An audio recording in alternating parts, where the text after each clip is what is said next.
Balai Besar Penjaminan Mutu Pendidikan Provinsi Jawa Timur melakukan benchmarking program penjaminan mutu pada Balai Besar Guru Penggerak Provinsi Daerah Istimewa Yogyakarta.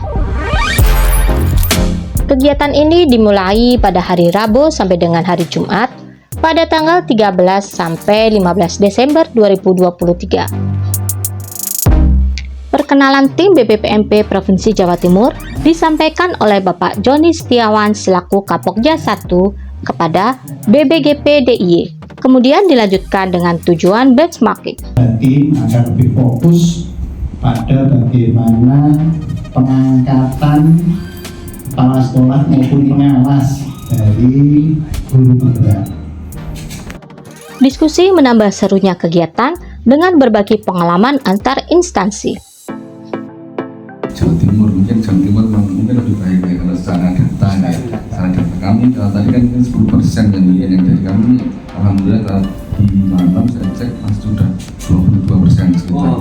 Dari guru yang MSKS dari kami ada sekitar 7.000 sekian guru penggerak, kemudian ada 5.000 sekian yang memenuhi syarat, kemudian yang sudah diangkat jadi kepala sekolah itu sekitar 1.200 sekian, jadi sekitar 22% itu dari guru penggerak. Karena BPPMP selama ini kita diminta untuk memasarkan guru penggerak, ya, menyeleksi, kemudian mendampingi lokal sampai dengan selesai, sampai dengan dia jadi yang benar-benar dibangga-banggakan oleh Mendikbud sendiri. Itu sebagai guru penggerak yang benar-benar ujung tombak dari Merdeka Belajar itu. Nah itu kami ingin tahu sebenarnya seperti apa mungkin keunggulan-keunggulan yang bisa kita pasarkan ke dinas pendidikan, juga terkait dengan perubahan paradigma kepala sekolah dan pengawas. Kan 3 yaitu ya, KS, PS, kemudian instruktur. Tapi sesungguhnya forum yang sangat atau wadah yang sangat luas dan luas istilah saya itu jadi instruktur. Dan instruktur itu jangan dibayangkan orang yang bicara di dalam kelas formal, tapi harus dipandang instruktur bagi teman lain itu yang luas dan luas. Ngobrol dengan hanya seorang dua orang menceritakan ini loh, aku di PGP itu dapat budaya positif misalnya, dapat segitiga restitusi. Penggerak ya waktu itu menjalani masa seleksi ya. Saya kira itu sudah kita pilih yang punya kelebihan dari sisi motivasinya, kenapa dia mendaftar menjadi guru penggerak, kemudian dari sisi kegigihannya, kemudian bagaimana dia mengambil sebuah keputusan, kemudian bagaimana dia menjalin kerjasama dengan pihak lain gitu ya, dari cerita-cerita pengalaman-pengalaman yang mereka lakukan. Harapannya kan guru penggerak itu apa? Slogannya itu bergerak, kemudian menggerakkan. Itu ada kegiatan yang namanya gebrak IKM, gebrak Mapel, dan gebrak SMK ya. Bisa menjadi modal untuk menggerakkan komunitas di sekitarnya, minimal komunitas dalam sekolahnya. Guru penggerak tersebut menjadi kepala sekolah, itu mungkin hal-hal itu yang mungkin bisa menjadi salah satu bekal dia untuk nantinya berperan menjadi seorang kepala sekolah. Juga kemampuan yang lain ya, kemampuan berkomunikasinya, kemudian kemampuan untuk menjalin kerjasamanya, keuletannya, kemudian bagaimana melakukan pembimbingan kepada rekan atau kepada peserta didik. Terkait keunggulan yang dimiliki oleh guru penggerak, yaitu mempunyai daya juang, daya tahan, kemampuan belajar mandiri yang kuat, serta semangat berkolaborasi sehingga terciptanya super team. Maka hal inilah yang menjadi problema. Apakah ada gap yang terjadi antara guru penggerak dan non-guru penggerak yang diangkat sebagai kepala sekolah? Inilah yang terlontar oleh Ibu Hikmah Putrisya Etika. Yang dikeluhkan oleh Dinas Pendidikan adalah bahwa para guru penggerak ini menganggap bahwa mereka orang-orang yang punya kompetensi lebih. Nah, akhirnya sampai keluar statement kalau ada kepala sekolah yang diangkat bukan dari guru penggerak itu ilegal. Itu dengan lantang disuarakan kepada Dinas Pendidikan. Yang dipertanyakan kemudian adalah karakter yang dibentuk ya untuk seorang guru penggerak ini seperti apa? Fakta yang memang menjadi karakternya agak berbeda. Karakter dalam artian kalau di IY kita lihat cenderung ciri khas wong di IY bedol mburi gitu ya.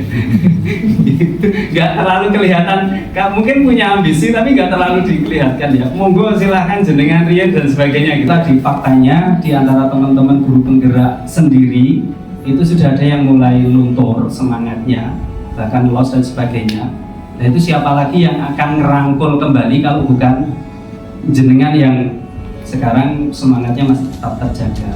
Tapi di sisi lain jenengan juga harus ngerangkul guru-guru yang non penggerak sehingga tidak dicap eksklusif. Karakter budaya positif itu kan tidak hanya untuk diterapkan ke kelasnya sebenarnya, tetapi sebenarnya bisa juga untuk dirinya dan bisa juga untuk dia sebagai ASN ataupun sebagai pegawai di sebuah lembaga. Ini itu terbangun dari top down, dari atas ke bawah, ataukah materi tersebut dari kompel-kompel yang ada di setiap satuan pendidikan harus dibentuk komunitas belajar. Tim pemberdayaan komunitas membuat WA Blast ke kompel-kompel yang ada di DIY. Kita ingin tahu ada berapa komunitas belajar yang ada di DIY. Nah, dari hasil itu sekaligus kita melihat kebutuhan apa yang dibutuhkan oleh komunitas belajar dari WA-Blast itu. Ternyata ada sekitar 900 komunitas belajar yang ada di DIY, sekaligus kita melihat yang ada di PMN. Ada beberapa masalah yang terjadi di komunitas belajar. Yang pertama terkait dengan manajemen waktu, kemudian tempat untuk melakukan kegiatan, narasumber kegiatan, kemudian biaya. Ada beberapa masalah lagi ya yang bisa kita rangkum dari itu. Nah, dengan latar belakang kebutuhan dari komunitas belajar, Bapak Kepala BPKB ini berinisiasi untuk membuat area komunitas belajar. Jadi di BPKB ini ada 2 area komunitas belajar indoor, kemudian area komunitas belajar outdoor, dan kita memfasilitasi juga secara daring melalui radio edukatif. Kemudian tim BBPMP diajak ke ruangan siaran radio. Kita masukkan dalam program. Kesan-kesannya on air langsung. Iya langsung. Mungkin apa manfaat yang diperoleh, dan mungkin ada kesan dan mungkin apapun yang kami sampaikan, monggo silakan. Di sini kami dijelaskan bagaimana proses siaran radio, dan kami pun secara mendadak diajak sebagai bintang tamu di siaran langsung saat itu juga. Wah, bagaimana bahagianya kami karena itu merupakan pengalaman pertama kami. BPDI cerdas santun dan menghibur. Hai, halo, apa kabar Insan Edukasi? Senang sekali ya di kesempatan sore hari ini saya Yuda Widyasina bisa kembali hadir menjumpai Anda dalam program Intermezzo. Dan tentu saja acara ini bisa Anda dengarkan melalui streaming di bbgbdi.kemdikbud.go.id/radioedukasi, ataupun jika Anda bisa mendengarkan melalui aplikasi Radio Edukasi. Baik, yang pasti ini saya senang sekali ya di kesempatan sore hari ini Intermezzo berdatangan tamu-tamu spesial dari Balai Besar Penjaminan Mutu Pendidikan Jawa Timur. Ada Bapak Evan dan juga ada Ibu Tika. Kita sapa dulu. Halo, selamat sore Bapak Evan juga Ibu Tika. Apa kabar? Selamat sore. Selamat sore Pak Yuda. Oke. Alhamdulillah sehat. Sehat walafiat dan tetap semangat tentu saja ya. Semangat kolaborasi. Wow, luar biasa. Yang pasti Edukasi kita akan tanya-tanya sebentar ya dari tamu-tamu spesial saya. Ada Bapak Evan dan juga Ibu Tika. Ini dalam rangka apa ini datang ke BPKBDI ini? Kalau ditanya dalam rangka apa, kayaknya kita cari gudeg ya Pak ya. Oh, cari gudeg gitu ya. Itu salah satu tujuan utama. Iya. Yang pentingnya tujuan utama kita itu jalan-jalan ke Yogyakarta, khususnya kita berkunjung ke Balai Besar Guru Penggerak Ya. lebih kepada semangat kita untuk belajar gitu Oke. ya. Kemudian juga kami untuk melihat praktek-praktek baik apa Oke. sebenarnya yang ada di BPGPD, ya. itu mungkin nanti kita bisa bawa oleh-oleh pulang ke Surabaya ya Pak Oh Irfan, ya. gitu ya. Iya, jadi kita kami jauh dari apa ya, ya kami ya bersama dalam bentuk kolaborasinya dalam bentuk kolaborasi antara PT Kembang Penyadap. Karena kita dulu itu satu saudara kandung ya, saudara beda ayah ya. Berarti saat itu ya. Masih satu saudara tapi sudah agak menjauh. Kami sudah banyak mendengar dari BPGB, banyak praktek baik yang bisa kita tiru. Kita Oke. di sini dalam rangka studi tiru terus. Studi tiru ya. Ya, ada yang terkenal ya proyek komunitasnya ya di sini sudah luar biasa.